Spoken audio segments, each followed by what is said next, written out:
Yo, it's Trivelli. I'm back for the first time in a very long time. We got a special for you guys. I got my boys from, my day ones from Miami. We got Mike Torado. We got Nick Green there. Two guys that have been covering the Canes for as long as you possibly can. What we're doing right now is getting ready to, ride out to the game at Raymond James in Tampa. We're going to cover some of the previews for the game, some of the key points to victory for the Canes, and, what we have to do to play a clean game, and, some of the things that USF does as well. So you know the deal, guys. I'm never slacking. Let's jump into the action. All right, so the first topic we're going to talk about is, do we feel that USF's run game is going to be efficient against Miami's defense? They're the 8th team in the country in rushing right now. They're rushing with everybody, not only just their running backs. Their quarterback leads their team in rushing. So how do we feel about that? We'll start with Nick. Go ahead, Nick. You can give us our first take here. So some key endpoints that we need to look at is historically how has Miami looked against a running quarterback, essentially. And we've had some pretty bad matchups over the years. Now, the problem is with Byron Brown is he's rushing for 254 yards already through 3 games. He's averaging 6.6 yards per carry, and they run a lot of option and eye candy stuff in the backfield to try to get our linebackers out of position to make these big runs.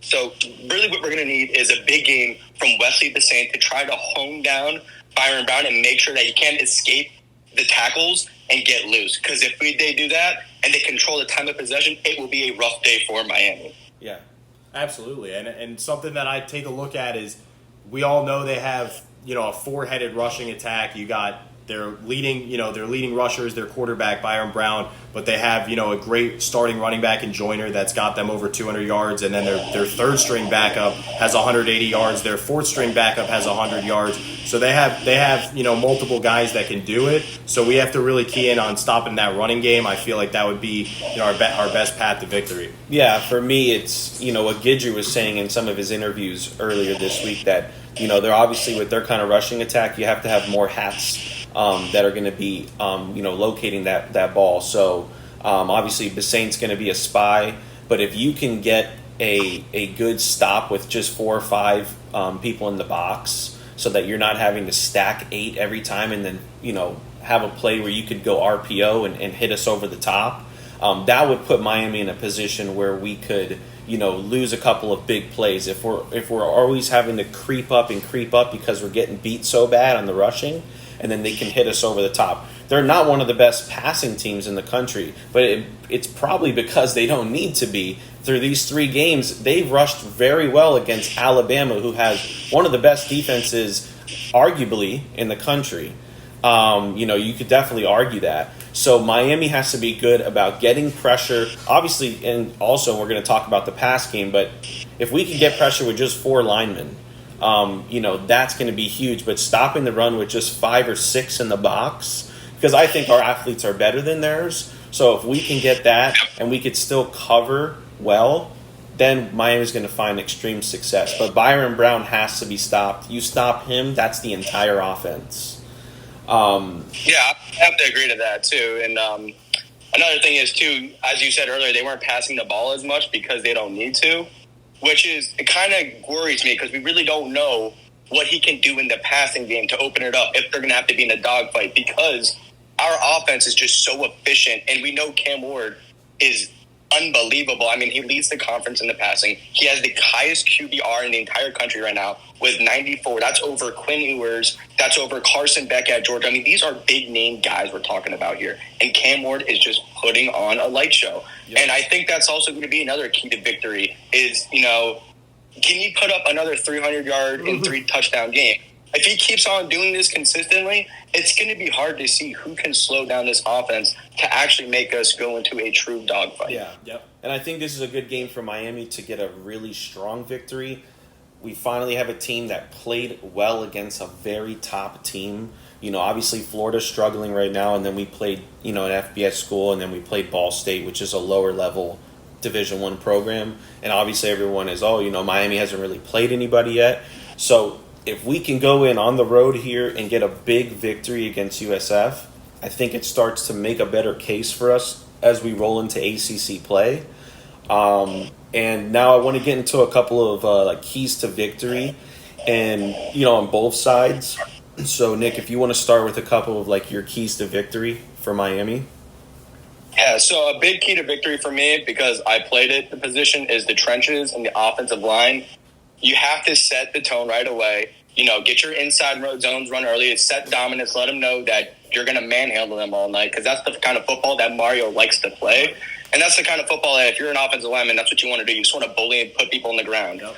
So I think that's going to be a big part of it, just to open it up, get them moving off the line of scrimmage, and then get them to bite down, because I really want to see Cam Ward start taking true deep shots. Like, I want to see a 45, 50-yard ball through the air and stride catching. We haven't really seen that yet. I mean, which is fantastic because he's picking you apart every other way, but I kind of want to see that happen. So I really want to see them bring these safeties down, really set up this run game, and hit them with a nice play action, maybe play action bubble out, something like that. Get them moving and get like a deep skinny post across the field. I want to see something thrown like that. Nice. And for defense, what's your key on defense?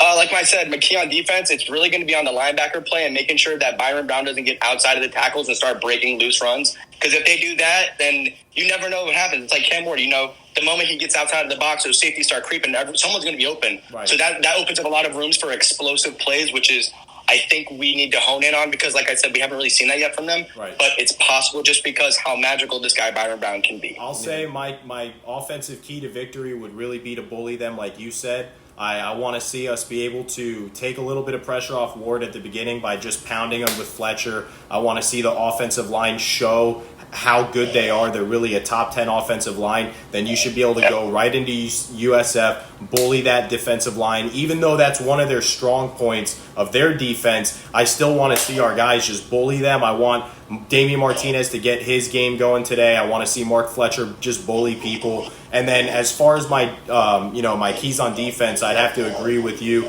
I want to see us, just try to get pass rush with 4 guys, and then having that spy, so that if, Byron Brown decides like this is going to be the game where I just try to beat him with my legs and, kind of sneak out the pocket out of one of those holes, that if they're rushing from around the side and they get pressure with 4 and he tries to step up, that's where, like you said, if we have a quarterback spy that's fast, I think that's where you implement that, and that shores up all that quarterback running game. So you have to stop the run, stop the QB run, and I really trust our secondary in man-to-man coverage.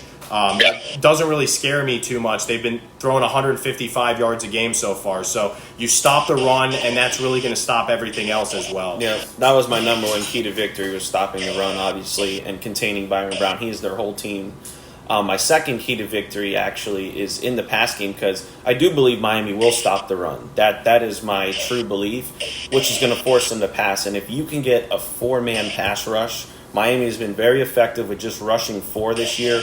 We haven't even really blitzed a lot, and we've been getting a lot of sacks, leading with Tyler Barron. And that is going to be huge. If we could just get, they're 120th right now in the country in their pass protection. And that's green light for Miami. Right. We've been dominant on the line. The third key to victory for me is Cam Ward having 3 touchdowns or more, whether that's with his feet or his arm. If we have at least 3 touchdowns through the air, we're going to get our rushing yards. We're going to get into the red zone, and Mark Fletcher and Damian Martinez are probably going to get a touchdown each, at least one. If Miami puts up even in the 30s today, I think it's going to be really hard for USF to score that many points against Miami. And they talk about all the USF fans that I've talked to, because for those who don't know, I moved to Tampa. A lot of these people out here saying they're going to punch us in the mouth. They're going right down the field, and then my response is, and then what? This is a 4-quarter game, so I really want to see Nick. I want to see us take the fans out of the stadium by the second, third quarter. I want to see those teams starting to clear out. I think that's going to happen too. I don't see them. If they come out and punch us in the mouth, guess what? This team is built, like as you said, a 4-quarter football team, and that's Mario's mentality too. It's like, okay, you beat us, you hit us in the mouth. So what? We're still here. We're not backing down to anybody. We're not going to back down to a single team in this country. Yeah. And I love that we have that we're going to bully you mentality. We're just going to put you down and keep beating you and banging you into where you're not going to even want to play the game anymore, or you're just want to get on the bus and go home, because no one wants to take that brutality, for 4 quarters of football. Now it's just something you're not going to want to do. Let's look at the other side of the coin. let's talk about a couple of keys to victory if USF wants to upset Miami. Number one thing for me is, like you talked about earlier, we've historically, not with this team, but we've historically been bad with rushing quarterbacks. Yeah. And if Byron Brown can rush for more than 100 to 120 yards on the ground, just quarterback, that's not good for Miami.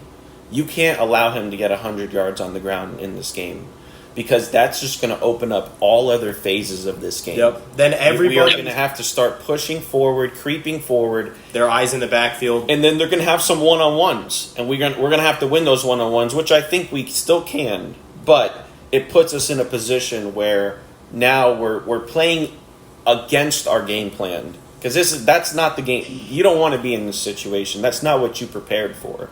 You didn't prepare for that. So that would be one. And then number two would be somehow, some way, you getting pressure on Cam Ward. Yeah. If they make him uncomfortable. If you look at Cam Ward's last 4 games with Wazoo, last 5 games, he was 1-4. Yeah.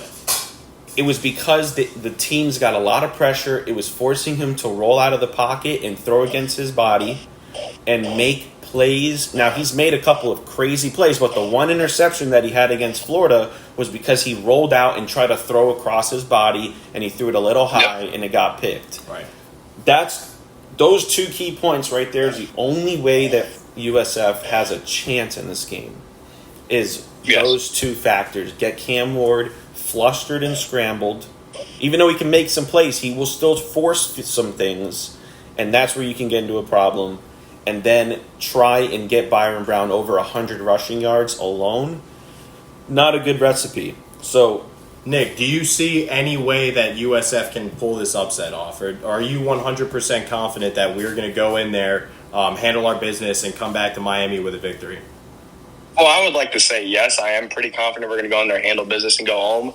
But like I was saying earlier, the only potential way is if USF has a chance is if Byron Brown's running the ball well and they keep the ball out of our hands, which means they're taking 12, 13 play drives, and these are 6-7 minute drives. But remember, keeping the ball out of our hands, and we can't get hot and going. Their tempo, so we'll talk about this, and then we'll get to some more key points and finish up here.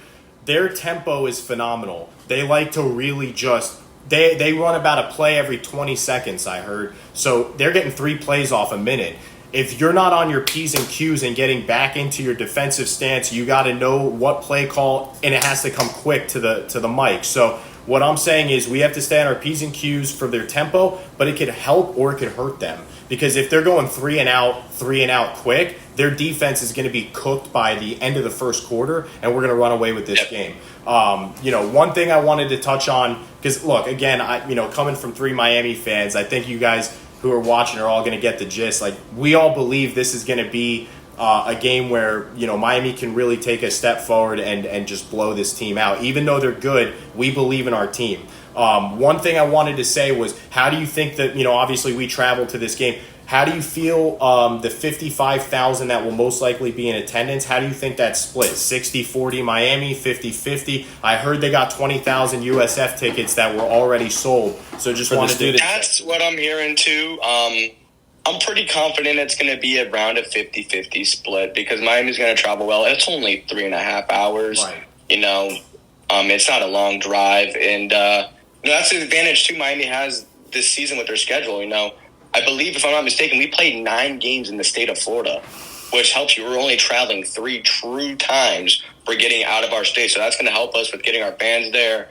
And if you remember that Florida game, we had our little section, but they were loud and they were going crazy. So if we get that number, or if not more, in the Tampa area, because there's a lot more to do instead of that swamp, same stuff to do there. Right. So, there's a lot more attraction in Tampa. I think we're going to get a lot more fans there. And, they're going to be loud, and they can shut that USF fan up. And, the first 2 plays of the game, it can be done. Yeah. Go up 7-0, and then, they're not coming back from that. Yeah, if we get up at all in the game, it's over for USF. There's no chance of recovery. Awesome. Yeah, 60-40 would be my prediction. Awesome. Maybe 65-35 top. But 60-40 probably, because they have 20,000 in just students alone. That's why I think 60-40 is probably going to be the split. And the last point that I wanted to talk about was and I was talking about with Andrew earlier today, is Ruben Bain. And it's been upsetting me a little bit more that within 2 weeks, and if you type in on Google Ruben Bain injury update, there hasn't been anything for 2 weeks. We haven't heard anything about this. Mario hasn't talked about it. The media hasn't questioned Mario on it. And I still don't understand because, in my opinion, he's still our best defensive player we have on that team. I know Tyler Barron has been having a great outing in the last 3 games, but this is the reigning ACC defensive player here. And, I know the ACC isn't the greatest conference in football. I will say that, obviously, but it's still impressive when you have teams like Clemson and Florida State who still have like really good talent on their team to have this guy as a true freshman be the ACC player. And nobody's talking about him. I know we didn't need him against Ball State and FAMU, and obviously he went down in the first series against Florida. So we obviously didn't need him there either. And quite frankly, we probably don't need him today. But I would just like an update. And I don't know why we have not talked about this guy more. He's literally our best defensive player. And I really hope that if he doesn't come in today, that we get an update. And if he does, I would like him on a pitch count. Maybe give him 10 or 15 snaps, get his feet back wet, see how he performs, and then put him in ACC play next week because we have a short week. We play Friday against Virginia Tech this week coming up. So I want an update on Ruben Bain. I don't understand. It's just like it's mind-boggling. I talked about it with Mike. I think that this could be Mario just kind of saving him for Virginia Tech next Friday. I mean, I don't think, he may feel like maybe we really don't need a Russian back right now. And to keep everybody kind of in the blue where they have no idea what's going on with this guy. And you unleash him versus Virginia Tech and he's 100% healthy. What an advantage that would be in that game. But what I want to say, just before we close off here, I want to get a final score prediction from each of our Canes talking heads here. We'll start with Nick. Let's go. I'm going to go ahead and say 45-17 Miami. I think Cam Ward's just going to have a hell of a game. I don't see a defense in this country, not many defenses, stopping this offense, and definitely not the Bulls defense. Yeah. And I think it's something that actually me and Nick talk about a lot. The greatest teams win when you are practicing against the best offense and defenses weekly. Miami's offense doesn't really see that. If you look at the whole schedule for Miami, the offense is not playing a better defense than the Hurricanes. We practice against our defense every week. Yep. And you're not seeing a better defense than that. And on the contrary, I think it's even a bigger effect on the defensive side because the defensive side has to practice against Cam Ward every day in practice. Every day. And that's brutal. That's so hard. You're practicing against a top 2 right now. Ole Miss is the only team that's above us in as far as yards and everything that goes. But there's no way that when we step on the field tonight, they're not. When they look at USF's offense, they're going to be. It's not even in the same world. I mean, yes, they have to stop Byron Brown and everything we talked about, but they're practicing against Cam Ward every day. And what you talked about, if Miami gets up in this game, we haven't trailed all year. So if Miami gets up, I can't see USF coming from behind. My score prediction is 48-13. I think USF gets 1 touchdown and 2 field goals. That's my prediction. I think they get a little bit of success on the ground with Byron Brown, enough to get into field goal range twice, and then they might bust a play on us where they get into the red zone and then maybe score 1. I can't see them holding Cam Ward under 40 points. We got 45-17. We got 48-13. I'm going to go with 49-20. I'm giving them a garbage time touchdown in the 4th when we're no longer even mentally there. I did some film yesterday watching my alma mater, FAU, put up 56 against them last year when they had a good, they had solid quarterback play that day and they had great receiver play. And that's going to match what Miami's going to do. I have no problem saying I think Miami puts up 49. We hold them to 20. And so I'm going to end off on this beautiful podcast that we put together for you guys. Hey, if you're a betting man, take the 16.5 for the Canes. Let's ride that to the bank together. That's my Trivelli Sports Daily lock of the day. And just wanted to say thank you to my boys for coming on the podcast. We'll talk to you guys soon. Thank you so much. All right, go Canes. Go Canes.